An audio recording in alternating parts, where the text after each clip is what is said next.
Dinas Perdagangan Kota Palembang menerangkan harga sembako saat ini tidak stabil, harga beras dan cabai di sejumlah pasar naik. Menurut analis perdagangan Dinas Perdagangan Palembang Julius, kenaikan harga sembako merupakan dampak dari cuaca panas yang tentunya menyulitkan petani mendapatkan hasil panen maksimal. Saat ini harga beras premium di pasar senilai Rp14.500, lalu cabai burung Rp90.000 per kilogram dan cabai merah Rp80.000 per kilogramnya.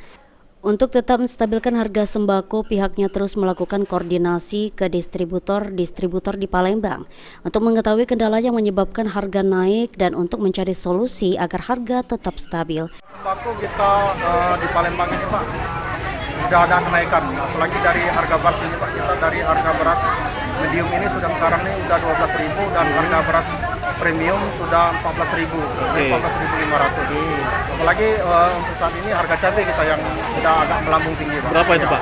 Untuk harga cabai burung kita harganya sekitar 80-90 Pak. Untuk harga cabai merah keriting kita sekitar berkisar antara 75-80. Oke, berarti saat ini naik semua Pak ya? Ya, untuk saat ini memang ada kenaikan semua dikarenakan kita kemarau panjang kemarin Pak. Jadi kita dari Dinas Perdagangan ini Pak koordinasi dengan distributor yang ada di Palembang ini. Jadi kita koordinasi apa kendala barang-barang ini ada kenaikan dan kita carikan solusinya Pak.